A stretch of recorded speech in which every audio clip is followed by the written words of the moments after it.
예수께서 이르시되 나는 부활이요 생명이니 나를 믿는 자는 죽어도 살겠고 무릇 살아서 나를 믿는 자는 영원히 죽지 아니하리니 이것을 내가 믿느냐. 아멘. 찬양과 영광을 받으시기 합당하신 하나님 아버지, 오늘도 저희들이 하나님을 예배하는 자리에 나올 수 있게 하셨음을 감사합니다. 부활하신 몸으로 제자들을 찾아오신 것처럼 오늘 하나님을 예배하는 저희들도 찾아오시고 만나 주시옵소서. 올려드리는 우리 예배를 기쁘게 받아 주시옵소서. 예수님 이름으로 기원하옵나이다. 아멘. 1장 찬송입니다.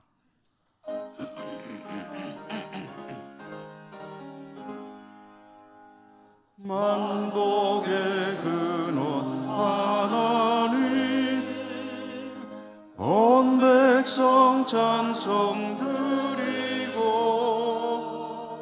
저 천사여 찬송하세. 찬송 성부 성자 성령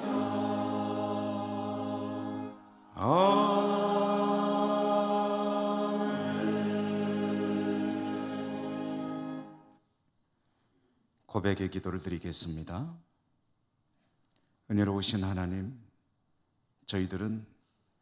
저희가 누리고 있는 모든 삶, 그 풍성함, 모든 자원들이 하나님으로부터 값없이 받은 선물인데 그 사실을 미처 깨닫지 못하고 감사하지 못하며 살 때가 많았음을 고백합니다.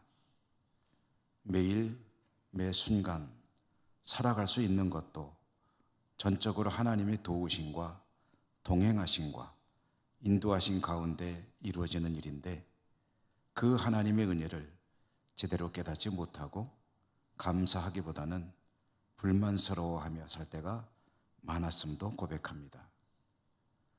부활 신앙으로 주님의 부활을 믿으며 사노라 하면서도 늘 근심 걱정 가운데 있으며 하나님의 의를 추구하기보다는 자신의 의를 구할 때가 많았음도 또한 고백하고 회개합니다. 연약한 저희들을 불쌍히 여겨 주시옵소서. 이제 주님과 저희들 자신만이 아는 모든 감추어진 은밀한 죄와 허물들을 침묵하며 하나님 앞에 고백합니다.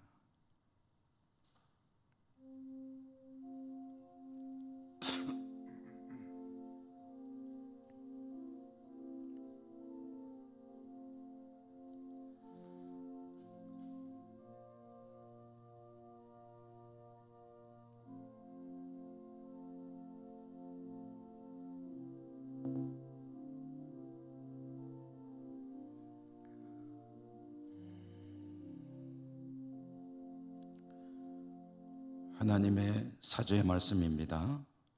그러므로 이제 그리스도 예수 안에 있는 자에게는 결코 정죄함이 없나니 이는 그리스도 예수 안에 있는 생명의 성령의 법이 죄와 사망의 법에서 너를 해방하였음이라.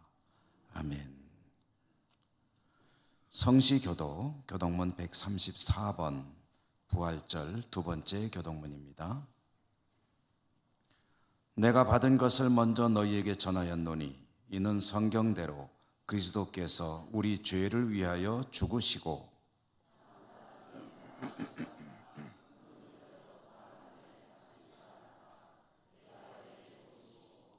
후에 12 제자에게와 그 후에 500여 형제에게 일시에 보이셨나니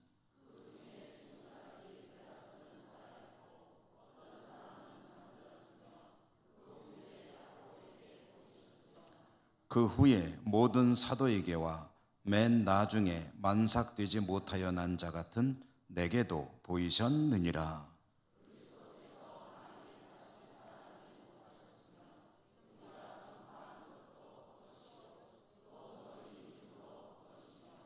만일 그리스도 안에서 우리가 바라는 것이 다만 이 세상의 삶뿐이면 모든 사람 가운데 우리가 더욱 불쌍한 자이리라.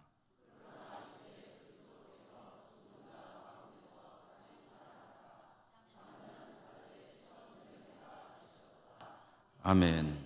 사도신경 신앙 고백합니다. 나는 전능하신 아버지 하나님, 천지의 창조주를 믿습니다. 나는 그의 유일하신 아들, 우리 주 예수 그리스도를 믿습니다.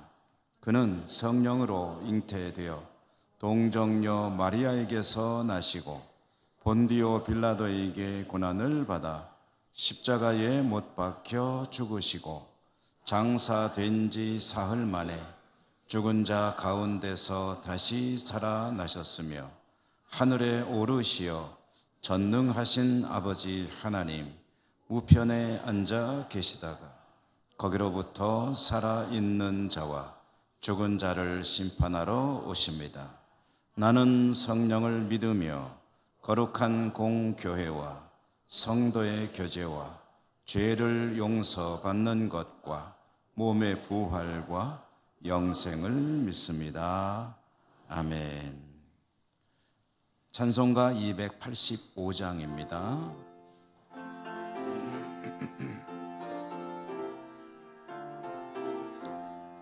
주의 말씀 받은 그날 참 기쁘고 복되도다. 이 기쁜 마음 못 이겨서 온 세상에 전하노라. 기쁜 날 주 나의 죄 다시 쓴 날 늘 깨어서 기도하고 늘 기쁘게 살아가리. 기쁜 날 주 나의 죄 다시 쓴 날 이 좋은 날 내 천한 몸 새 사람이 되었으니 이 몸과 마음 다 바쳐서 영광의 주 늘 섬기리. 기쁜 날 주 나의 죄 다시 쓴 날 늘 깨어서 기도하고 늘 기쁘게 살아가리. 기쁜 날 주 나의 죄 다시 쓴 날 새 사람 된 그날부터 평안한 마음 늘 있어서 이 복된 말 전하는 일 나의 본분 삼았도다. 기쁜 날 주 나의 죄 다시 쓴 날 늘 깨어서 기도하고 늘 기쁘게 살아가리. 기쁜 날 주 나의 죄 다시 쓴 날.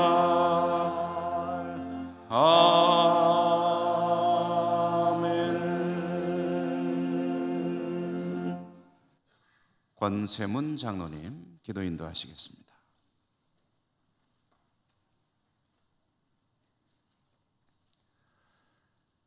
하나님 아버지, 생명이 움트고 삶과 덜이 푸르름에 더해가는 이 아름다운 계절에 자네된 기쁨과 부활의 소망을 주심을 감사드리며 주님의 날 예배를 통해 영광과 찬송을 올려드립니다.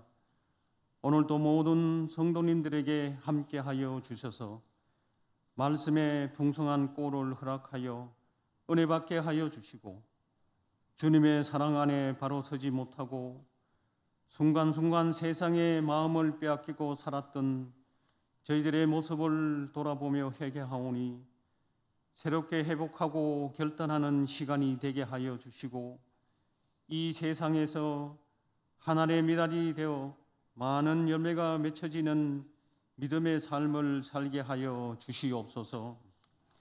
하나님 아버지께서는 이 민족을 사랑하셔서 복음의 반석 위에 세워주심을 감사합니다. 대통령과 위정자들이 국민을 위하여 바른 정치를 할 수 있도록 지혜를 주시고 이번 10일에 있는 총선 가운데 역사하여 주셔서 하나님의 공의가 나타나게 하여 주시옵소서. 국민을 위해 정치와 경제, 사회 윤리를 바로 세우며 마땅히 지켜야 할 법을 정직하게 준수하며 건강한 나라를 만들어가는 일꾼들이 뽑히게 하여 주시옵소서. 하나님 아버지, 어렵고 힘든 이 시대에 지진과 기근과 전쟁으로 고통 속에 신음하는 나라들이 있습니다. 속히 상처와 아픔을 이겨내고 다시 일어설 수 있도록 평안을 내려주시고 우리 교회가 기도하고 후원하는 선교지도 안보하여 주셔서 하나님의 나라가 확장되게 하여 주시며 선교사님들에게 늘 강건하게 하여 주시옵소서. 주님의 몸된 교회를 이곳에 세우시고 저희들을 통해 일하시는 하나님 아버지, 우리 교회 모든 성도들에게 새로운 힘과 은혜를 공급해 주셔서 온전히 하나님을 바라보며 동행하게 하여 주시옵소서. 국내외에 거주하는 가족들에게도 주님의 능력으로 가득 채워 주셔서 하나님을 사랑하며 주님께서 기뻐하시는 삶을 살아갈 수 있도록 축복하여 주시고 삶의 자리에서 하나님의 기쁨이 되게 하여 주시옵소서. 특별히 교회에 연로하신 어르신들과 육실이 연약하여 투병하고 있는 모든 성도들에게 긍휼을 베풀어 주시고 회복시켜 주셔서 치유의 역사가 있게 하여 주시옵소서.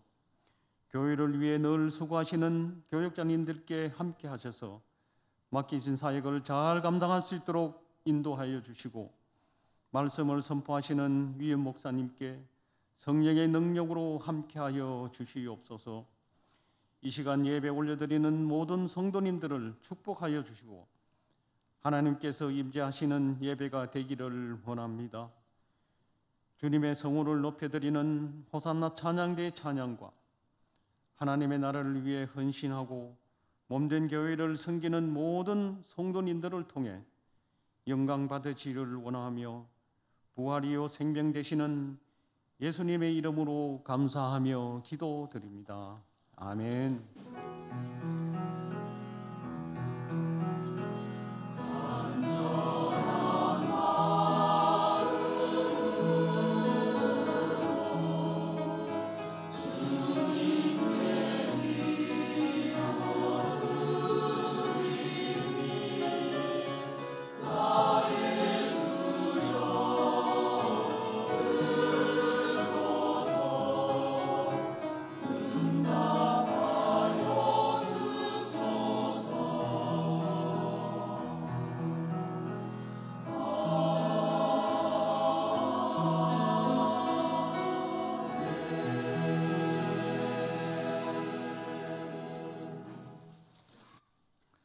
오늘 하나님께서 우리들에게 주시는 말씀을 봉독하겠습니다. 신약 성경 요한복음 20장 19절에서 23절까지입니다.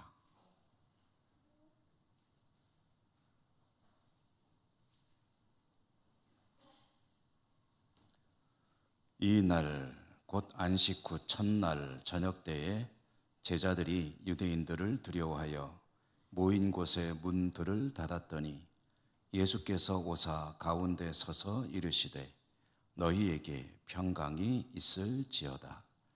이 말씀을 하시고 선과 옆구리를 보이시니 제자들이 주를 보고 기뻐하더라.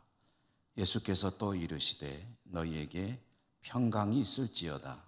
아버지께서 나를 보내신 것 같이 나도 너희를 보내노라. 이 말씀을 하시고 그들을 향하사 숨을 내쉬며 이르시되 성령을 받으라.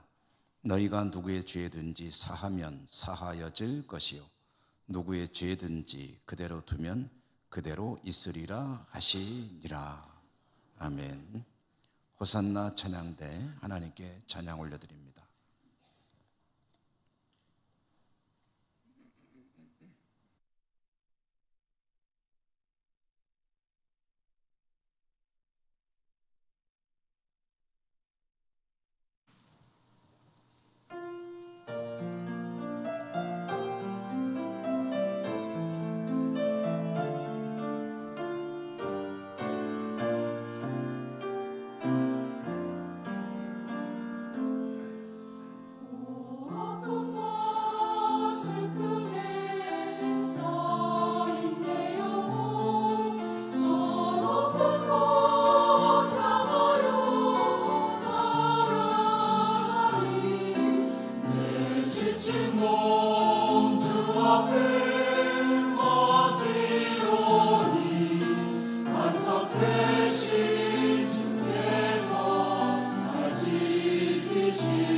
아멘.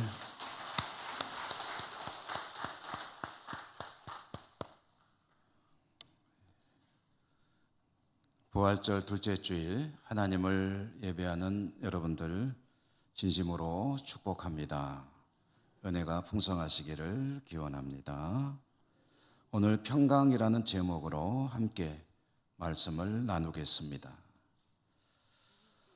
주님께서 십자가에 달리실 때 제자들은 다 주님을 떠나버렸습니다. 도망간 거죠. 주님께서 사흘 만에 부활하셨을 때는 뭐 하고 있었느냐? 그들은 숨어 있었습니다. 흩어지지는 않았습니다. 모였는데 문을 꽁꽁 걸어 잠그고 숨어 있었습니다. 문을 잠그고 숨어 있는 이유는 두려웠기 때문이죠. 무서웠습니다. 주님을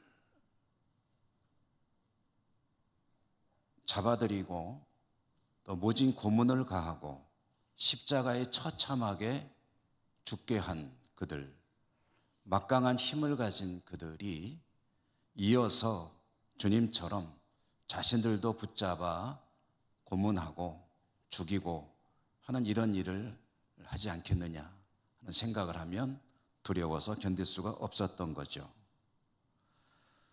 그들은 숨죽이고 주님께서 무덤에 계시는 것과 별로 다르지 않게 마치 죽어있는 사람들처럼 집안에 꽁꽁 문을 걸어 잠그고 숨어 있었다는 거죠. 그런데 그렇게 숨어 있는 제자들을 부활하신 주님께서 찾아오셨습니다. 문을 잠그고 있었는데 주님께서 그들 한가운데 나타나신 겁니다. 문을 잠궜는데 어떻게 나타나셨느냐? 그게 궁금해 하실 필요는 없습니다. 그건 중요한 문제가 아니거든요. 주님께서 그들 가운데 나타나셨고, 제자들을 찾아오신 주님께서 하신 말씀, 처음 입을 열어 하신 말씀은 오늘 우리가 받은 본문 말씀 19절에 보니까 너희에게 평강이 있을지어다 라고 하셨습니다. 너희에게 평강이 있을지어다. 그런데 이어지는 말씀 21절에도 보면은 주님은 또 다시 제자들에게 너희에게 평강이 있을지어다 라고 똑같은 말씀을 반복하신 것을 알 수 있습니다. 그러니까 부활하신 주님께서 숨어있던 제자들 가운데 나타나셔서 말씀을 맨 처음에 두 마디 하셨는데 그 두 마디가 다 너희에게 평강이 있을지어다 라고 말씀하셨다는 거죠.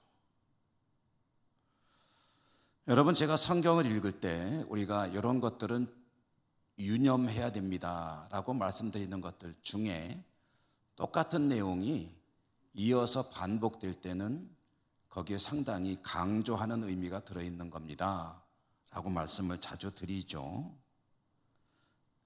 오늘 말씀에서도 주님께서 똑같은 이야기를 두 번 반복해 하셨어요. 그건 어떤 의미가 있냐면은 제자들에게 평강을 굉장히 주님께서 중요하게 생각하고 강조하고 계신다. 너희들 평강, 평화, 평안 같은 말이거든요. 평안하기를 내가 원한다. 평안해라. 그러면 왜 주님은 제자들에게 그렇게 평강을 강조하고 계신 걸까? 뭐 어렵지 않죠. 당연하죠. 제자들의 마음에 평화가 깨졌기 때문 아니겠습니까? 그들은 두려움에 짓눌려 있습니다. 그래서 집안에 숨어 있습니다. 집안에서도 숨 죽이고 있습니다.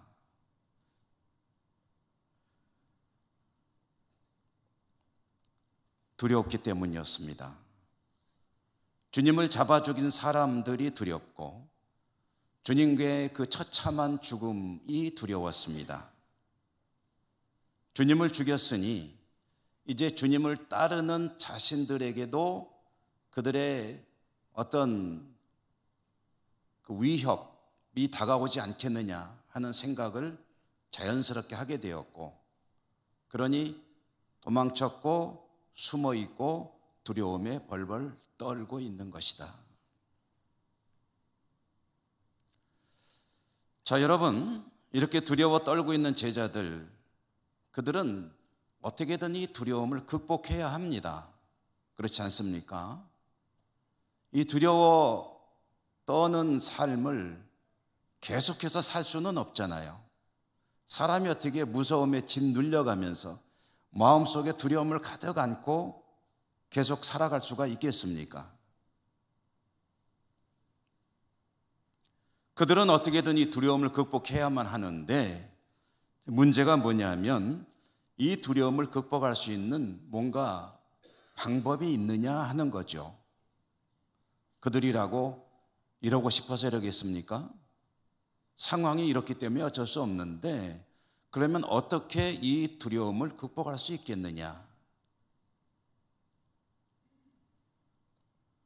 여러분 어떨까요? 그들은 어떻게 해야 이 두려움을 극복할 수 있죠?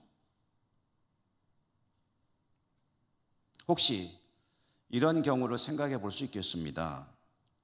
주님을 죽게 한 대제사장 무리가 나사렛 예수와 그를 따르는 무리들이 너무나도 신경이 쓰여서 어떻게든 저 무리를 제거해야 되겠다라고 생각을 했는데, 이제 그 지도자인 나사렛 선지자 예수를 자기들이 원하는 대로 십자가에 못 박아 죽였으니 이제 그를 따르던 무리들은 그냥 놔두자. 뭐 알고 따랐겠느냐. 백성들은 그냥 놔두자. 그리고 이렇게 공고를 하는 겁니다. 나사렛 선지자 예수를 따르던 무리들을 엄벌에 처하는 것이 마땅하겠으나 자비를 베풀어서 용서할 테니 이제는 각자 자기 생업의 현장으로 돌아가서 자기 일에 충실하게 살고 다시는 정부에 반항하거나 저항하는 일이 없도록 하여라. 대제사장 도장꽝 찍어가지고 방을 붙였다, 공고를 했다라고 한다면 일종의 대사면령을 내리는 거죠. 만약에 그렇게 된다면 제자들도 두려움을 떨쳐버리고 자기가 원래 살던 곳으로 돌아가서 살 수 있겠죠. 고기 잡던 사람은 계속 고기 잡으며 살 것이고, 농사 짓던 사람은 농사 지으며 살 것이고, 직장 다니던 사람들은 복직이 되면 다시 직장에 다니면 될 것이고, 자기가 하던 대로 살면 될 것입니다. 한 가지 아쉬운 게 있다면 나사렛 선지자 예수를 따르며 마음속에 포부가, 꿈이 대단했었는데 그 꿈은 이제는 허망하게 되었다라는 것이 아쉽겠지만, 그러나 두려움에 짓눌려 사는 삶을 살지는 않을 수 있을 겁니다. 만약에 이런 일이 벌어진다면. 그런데 이것은 만약입니다. 말 그대로 일어날 가능성은 거의 없죠. 그렇다면 혹시 이 제자들이 이 두려움을 극복할 수 있는 또 다른 뭔가 길이 있을까?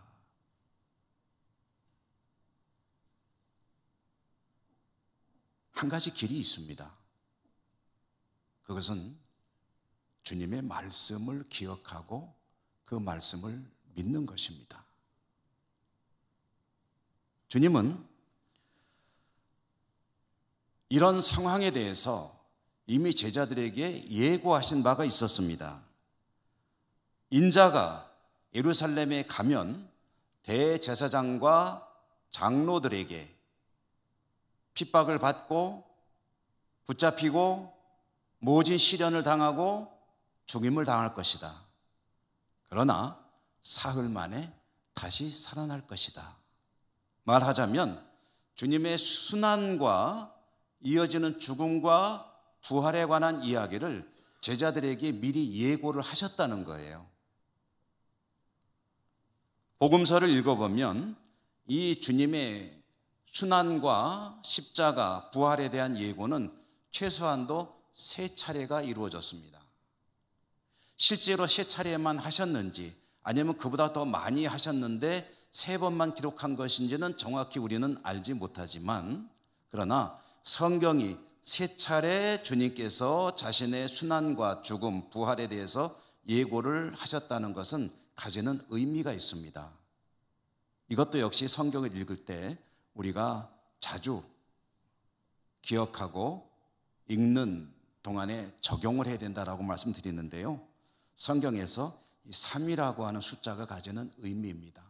3 또는 3번. 이게 무슨 소리냐? 정말로 3번 했다는 소리냐 하면 그거 아니에요.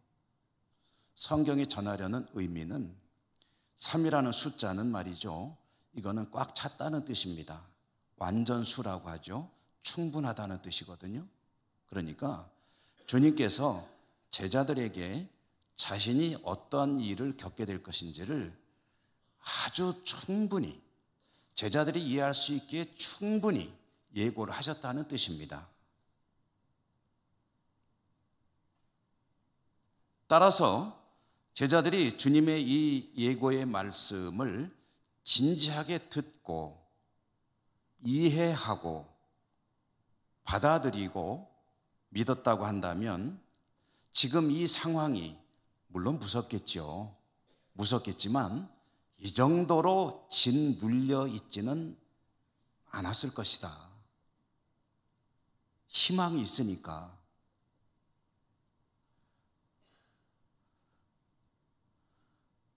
그러나 성경이 전해주는 바와 같이 제자들은 주님의 말씀을 자신들이 듣기를 원하는 이야기가 아니면 흘러 들었던 것을 우리가 알고 있죠. 제자들은 이 말씀을 이상하네 라고 하면서 진지하게 듣지 않았습니다.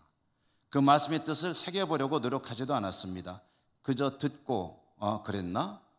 라고 지나쳐버리고 마음속에 담아두지도 않았습니다.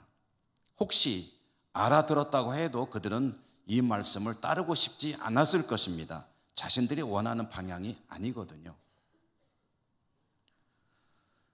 이렇게 주님께서 충분히 예고하셨던 일이 벌어지고 있는데도 불구하고 그들이 두려워 떨고 있는 것은 숨죽이고 마치 죽은 자와 다를 바 없이 있는 그 양상은, 그 이유는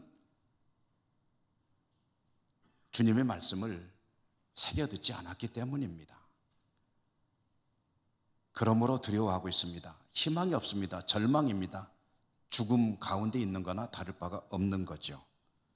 그런 제자들을 찾아오신 주님께서 제자들에게 너희에게 평강이 있기를 원하노라 라고 말씀하시는 것은 어쩌면 너무나도 당연한 이야기가 아닐까. 너희들 마음속에 평화가 깨졌구나. 너희들 마음속에 평안이 없구나. 왜 이렇게 두려워하고 있느냐. 제자들의 두려움의 내용은 무엇이었습니까? 좀 전에 말씀드렸지만 죽음에 대한 공포였죠.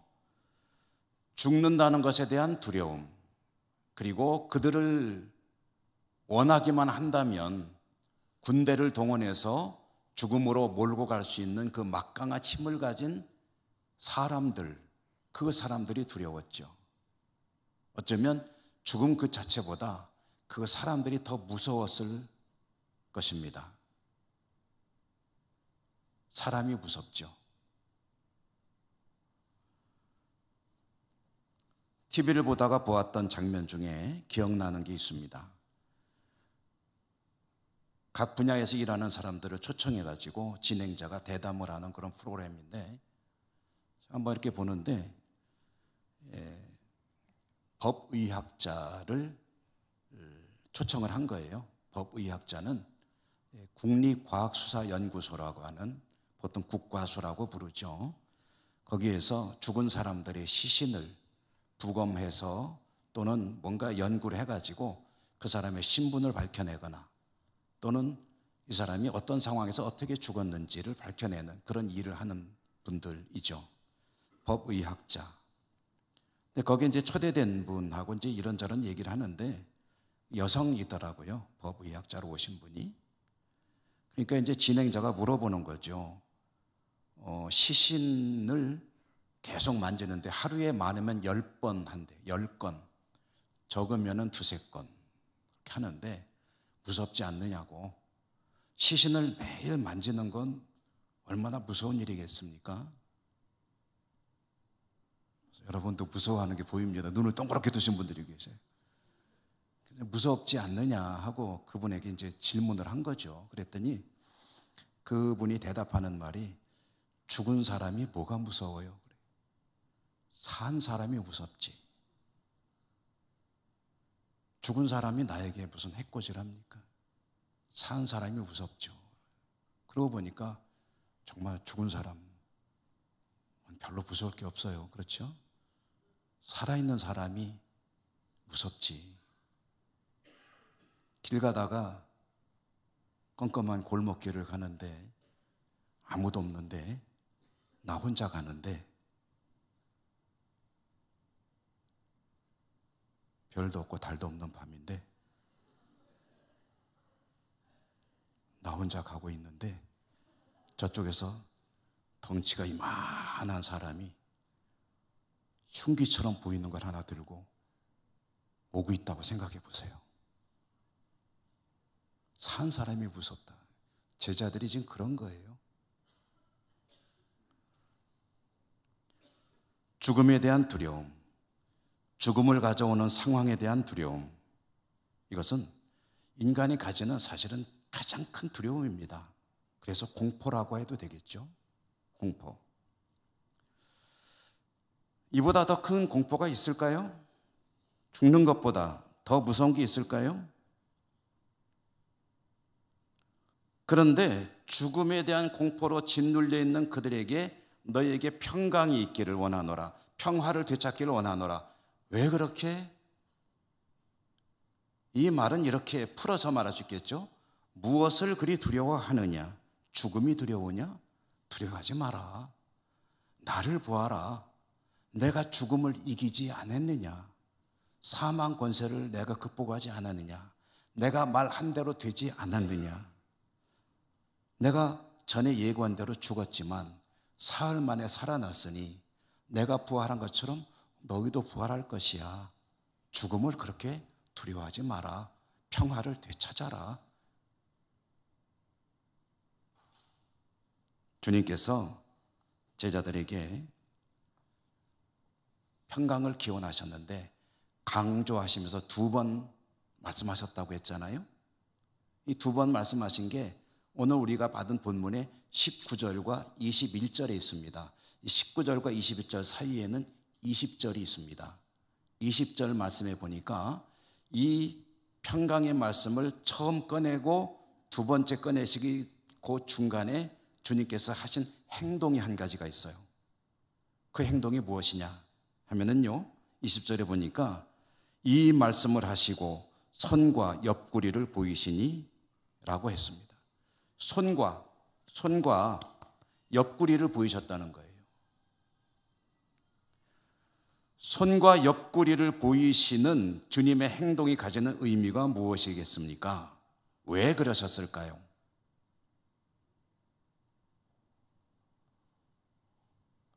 지난 부활주일에 우리는 변화에 대한 이야기를 함께 나누었습니다. 무슨 주제였습니까? 부활의 때에는 우리는 변합니다. 우리 몸은 변합니다. 이대로 부활하는 게 아니고 영광스러운 형태로 변화해서 부활할 것입니다. 라는 말씀을 드렸죠. 그러면 제자들을 찾아오신 주님 어떠셨을까요? 변화하셨을까요? 안 하셨을까요? 제자들은 자신들을 찾아오신 주님을 알아보았을까요? 못 알아보았을까요?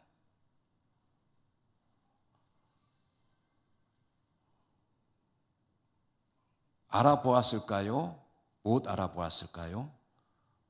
그렇게 확률이 떨어지는 질문이 아니고 50%는 아무나 맞출 수 있습니다. 둘 중에 아무거나 하나 잡으면 됩니다. 알아보았을까요? 못 알아보았을까요? 못 알아봤어요. 왜요? 그들은 못 알아봤습니다.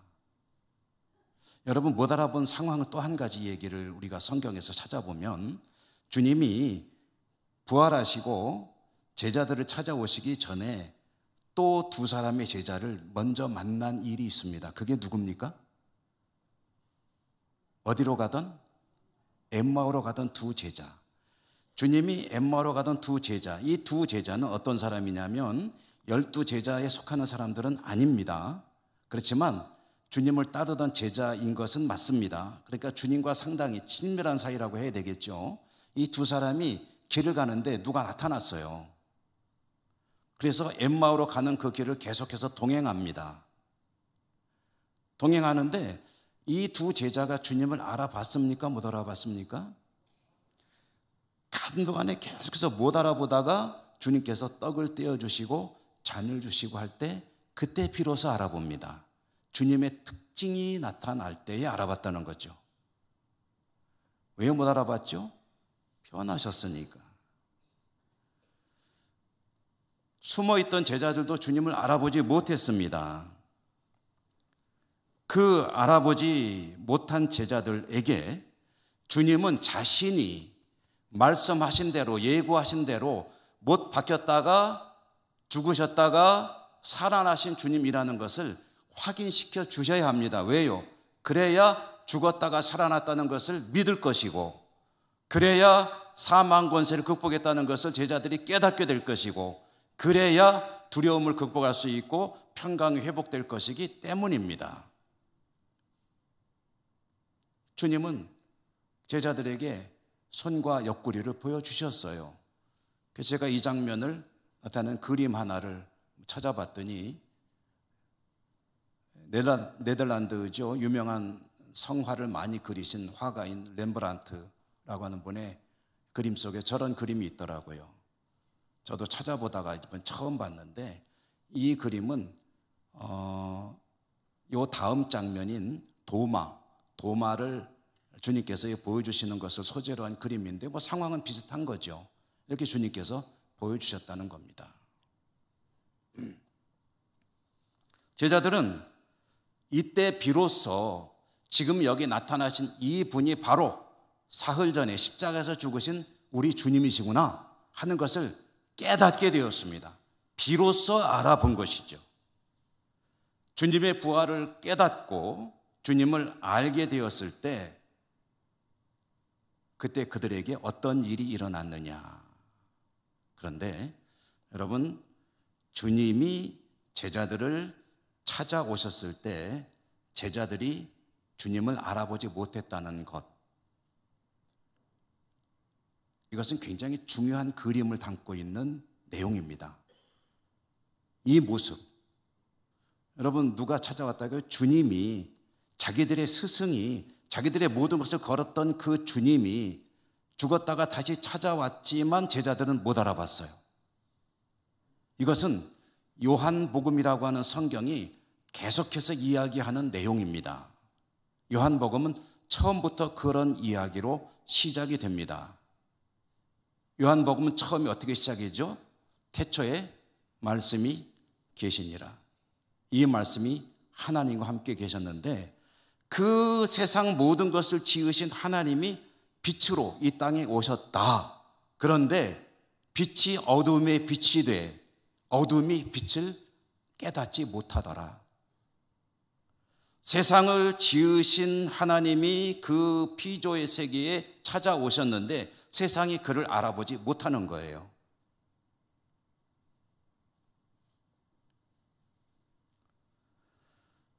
이 땅에 오신 하나님을 알아보지 못할 뿐 아니라, 만약에 말이죠, 이 땅에 오신 하나님을 알아보고 그를 받아들이는 이가 있다고 한다면 그에게는 어떤 일이 벌어지느냐? 12절에 보니까, 요한복음 1장 12절에 보니까 영접하는 자, 곧 그 이름을 믿는 자들에게는 하나님의 자녀가 되는 권세를 주셨다고 했습니다. 세상은 이 땅에 오신 하나님, 하나님의 아들, 그분을 알아보지 못했습니다. 그렇기 때문에 그 아들을 미워했습니다. 그리고 그를 십자가에 못 박아 죽였습니다. 이유는 그가 하나님인 것을 알지 못했기 때문입니다.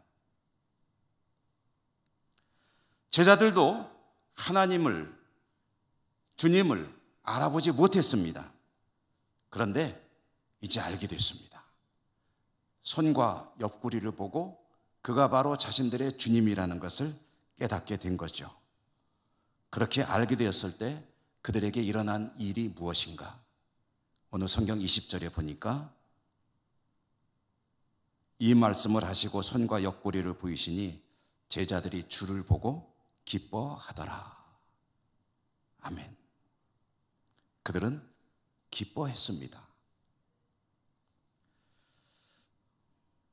두려워서 죽은 자를 방불케 하는, 숨 죽이고 숨도 크게 못 쉬고 그리고 벌벌 떨며 숨어있던, 문도 잠그고 숨어있던 제자들이 주님을 알아보게 되었을 때 그때 일어난 일이 무엇입니까?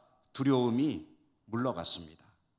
두려움이 차지하고 있던 그 자리에는 기쁨이 찾아왔습니다. 두려움 대신 기쁨이 가득 찬 사람들로 그들은 변했다는 것이죠. 외부적인 상황이 바뀐 것은 아무것도 없습니다. 다른 것은 다 똑같습니다. 단 한 가지만 바뀌었습니다. 죽으신 줄 알았던 주님이 그들을 찾아오셨고 다시 살아나셨고, 그리고 누군지 몰랐던 주님을 알아보게 되었을 때, 곧 주님의 부활을 깨닫게 되었을 때 그들에게 일어난 일, 그것은 두려움이 사라지고 기쁨으로 그들의 내면이 충만하게 되었다.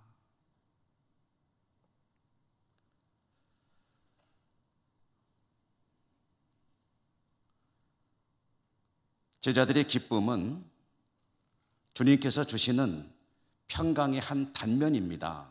평강, 다른 말로 하면 평안, 또 다른 말로 하면 평화, 같은 뜻입니다. 평강이 평화이고 평화가 평안입니다. 그런데 기쁨이라는 것은 이 평화, 평강, 평안의 한 구체적인 모습이라는 거죠. 평화로운 사람이 기쁨을 가질 수 있습니다. 여러분, 무섭고 두렵고 긴장되고 떨리고 있는데 기뻐할 수 있습니까? 역으로 뭔가 좀 두려움에 찌들려 있다가 그 두려움이 다 사라지고 마음의 평화가 찾아올 때 그때 얼굴 표정이 어떻게 될까요?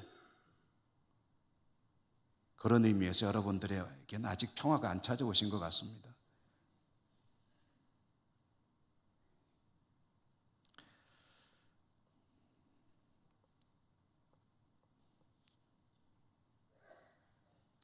과거에 무슨 진통제 광고가 생각이 납니다. 뭐였더라, 약 이름이. 그 광고하는 모델이 인상이 그냥 찌그러져 가지고 그 약을 하나를 싹 먹으면은 쫙 환하게 웃는 얼굴. 그 뭐였더라, 그 약 이름이.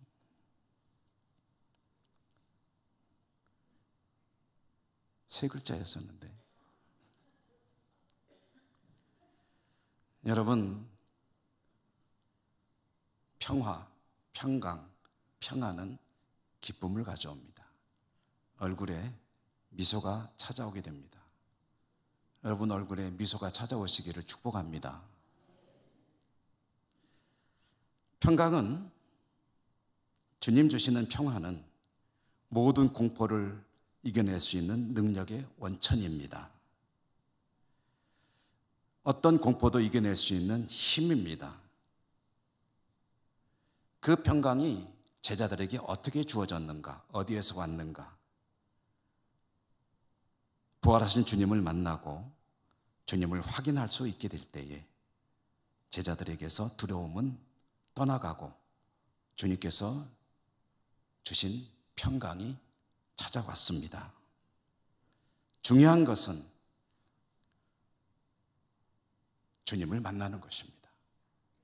부활하신 주님을 만나면 이런 일이 벌어집니다. 우리에게도 벌어집니다. 부활하신 주님을 여러분이 확실하게 확인하고 만나시게 되면은 두려움은 사라지고 마음의 평강이 찾아오게 될 것입니다. 마음이 짓눌리고 무언가에 답답한 그런 삶을 살아가고 혹시 있으십니까? 부활하신 주님을 만나십시오. 주님 주시는 평강이 찾아오고 기쁨의 삶이 될 것입니다. 자, 문제는 어떻게 주님을 만날 수 있느냐? 여러분, 어디 가야 주님을 만날 수 있을까요? 혹시 아시는 분 계세요? 어디 가면 주님을 만날 수 있죠? 정말 감사하게도 우리는 주님을 만나기 위해 어딘가로 갈 필요가 없습니다. 떠날 필요 없어요. 헤맬 필요가 없습니다. 왜 그렇습니까? 주님이 찾아오시기 때문입니다. 주님은 항상 그 백성을 찾아가시는 분이세요. 주님께서 늘 먼저 우리를 찾아오시기 때문에 우리는 그분을 만나기 위해서 어딘가를 찾아 헤맬 필요가 없습니다. 좀 전에 인용했던 요한복음 1장 12절 말씀 한번 같이 읽어보시죠. 읽겠습니다.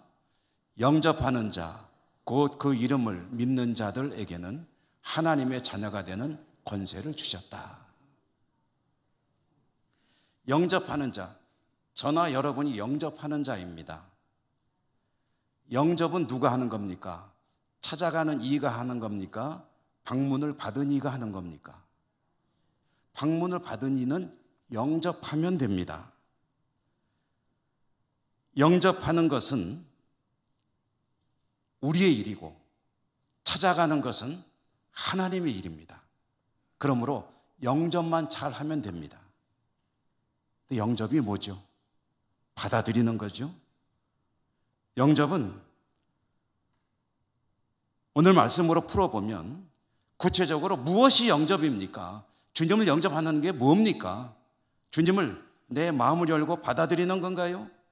요한계시록 3장 20절에 보니까 내가 문 밖에서 문을 두드린다고 했는데 누구든지 문을 열면 내가 거기로 들어가서 그와 더불어 먹고 마시고 할 것이다 라고 하셨는데 문을 연다는 게 도대체 무엇인가요? 또 감사하게도 오늘 우리가 좀 전에 읽었던 1장 12절이 영접하는 게 뭔지를 즉석에서 밝혀주셨습니다. 영접하는 자, 곧 그 이름을 믿는 자. 영접하는 자가 누구라고요? 그 이름을 믿는 자. 영접하는 자는 그 이름을 믿는 자인데 이 사람에게는 하나님의 자녀가 되는 권세를 주신다고 한 겁니다. 믿는 자가 되는 거죠. 그러면 주님을 믿는다는 게 무엇입니까? 성경을 믿는 겁니다. 성경을 믿는 것이 주님을 믿는 것이고 그것이 영접하는 것이고 이와 같이 영접하는 자에게 하나님께서 주시는 평강이 찾아온다. 주님은 늘 우리를 찾아오십니다. 지금 이 자리에도 하나님의 영으로 우리를 찾아오신 줄 믿습니다. 마음을 열고 주님의 말씀을 그대로 받아들이면 그것이 주님을 영접하는 것입니다. 그리고 그 말씀을 그렇게 받아들일 때 우리의 마음에 무엇이 나타나느냐? 평화가 찾아오게 되고 그리고 그것은 우리 얼굴에는 기쁨으로 나타나게 될 것입니다. 여러분 근심 걱정거리 많으시죠? 두려운 일도 많으시죠? 어떻게 평화를 찾으셔야 합니까? 어디 가면 평화를 찾을 수가 있습니까? 우리에게 궁극적인 평화는 오직 주님만이 주십니다. 주님을 영접하시고 말씀을 믿으시고 주님의 평강을 풍성하게 누리시는 여러분 모두가 되시기를 주님 이름으로 축원합니다. 은혜로우신 하나님 감사합니다. 오늘도 말씀을 주셨습니다. 하나님 말씀 붙들고 평화의 삶을 살기를 소망하고 다짐해 봅니다. 은혜 풍성케 하여 주옵소서. 예수님 이름으로 감사하고 기도드립니다. 아멘. 400장 찬송하시며 봉헌하시겠습니다.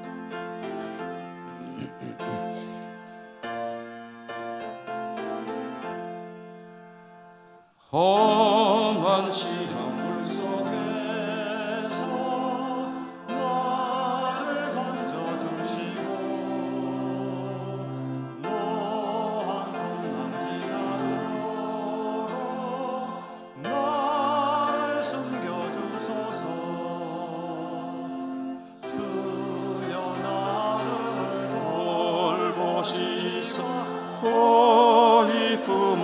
주시고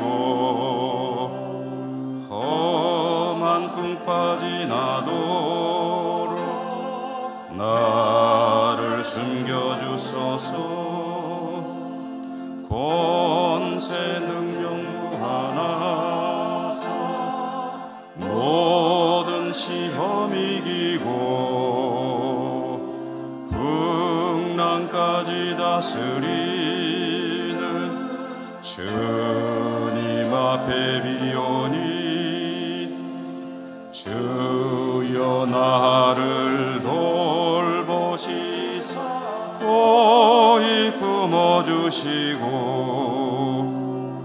험한 풍파 지나도록 나를 숨겨주소서. 죄악길에 빠진 이 몸 캄캄한 데 매며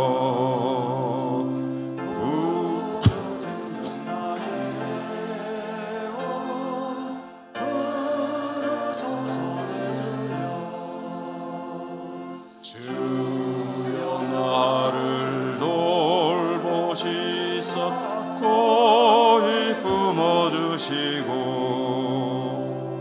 험한 풍파 지나도록 나를 숨겨주소서.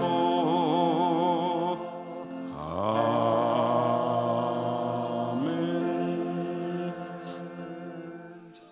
하나님, 오늘도 저희들이 하나님을 예배할 수 있는 복 주신 것 진심으로 감사드리고, 또 하나님을 향해 나올 때 올려드릴 수 있도록, 예물을 드릴 수 있도록 저희 삶에 복 주신 것을 감사합니다. 모든 것이 하나님의 은사요 은혜임을 고백하며 주신 것의 일부를 오늘도 하나님 앞에 정성껏 올려드립니다. 우리의 예물을 받아주시고 드리는 저희들의 삶이 평강에서 평강으로 이어지는 복된 삶 될 수 있도록 은혜 더하여 주시옵소서. 예수님 이름으로 감사하고 기도드립니다. 아멘.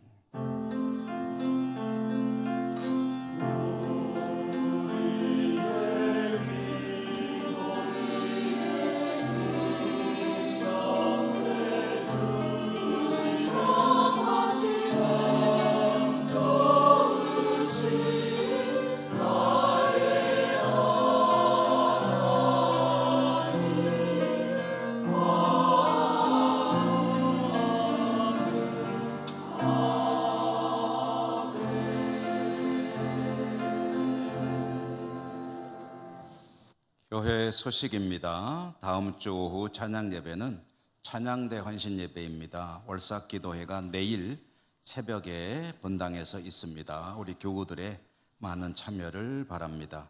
정기 재직회는 이 2부 예배 마치고 본당에서 이어지겠습니다.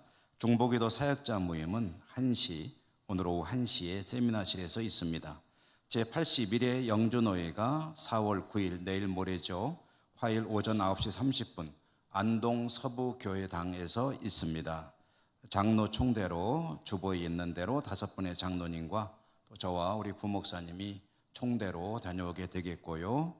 이 노회의 석상에서 우리 교회 구금선 전도사님이 목사로 안수를 받게 됩니다. 예식은 오후 4시인데 혹시 참여하실 분들은 3시까지 교회로 오시면 같이 참여할 수 있으시겠습니다. 사여전도의 야외 행사는 4월 10일 수요일 영덕 울진 일대, 5여전도회도 가족나들이 4월 10일 수요일 문경세제, 교회 출발은 모두 오전 9시입니다. 영주노회 여전도의 연합회 37회 임원단 세미나 4월 11일 목요일 오전 10시 풍기동부교회, 교회 출발은 오전 9시. 영주노회 장로회 산악회 가족산행 4월 12일 금요일 송해공원 일대 오전 9시 영주시민운동장 출발. 대신방 기도로 잘 준비해 주시기 바라고요. 중식으로 위해서 이 여전도에 수고해 주심에 감사합니다. 지난 고난주간 새벽기도회에 5일 이상 출석하신 분들은 2층 로비에 기념품이 준비되어 있습니다. 받아가시기 바랍니다. 교우 동정 권순자 권사님 안동병원에 입원하셨고, 이미경 집사님 부친 별세하여 장례하셨고, 김종상 명예집사님 별세하여서 또 장례하였습니다. 유가족들에게 주님의 위로가 풍성하시기를 기원합니다.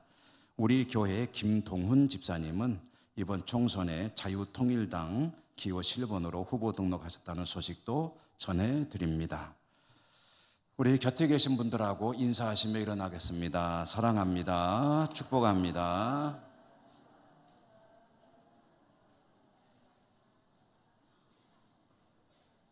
주기도송과 축도로 예배를 마치겠습니다.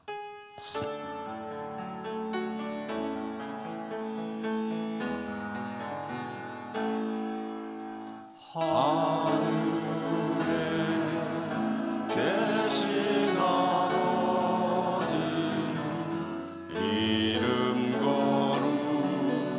거룩하사 주님 나라 임하시고 뜻이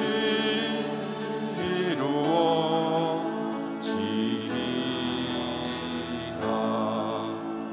일용할 양식 주시고 우리들의 큰 죄 다 용서하옵시고 또 시험에 들게 마시고 악에서 구원하소서. 내게 주의 나라 주의 권세 주의 영광 영원히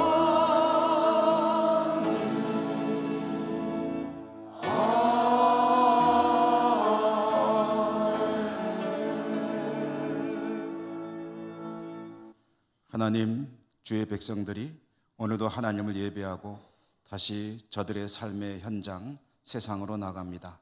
늘 동행해 주시옵소서. 평화로 함께하여 주시옵소서. 승리할 수 있도록 축복하여 주옵소서. 여러 곳에 흩어져 살아가는 우리 사랑하는 가족들에게도 하나님 축복해 주시기 원하고 감사하고 예수님 이름으로 기도드립니다. 아멘.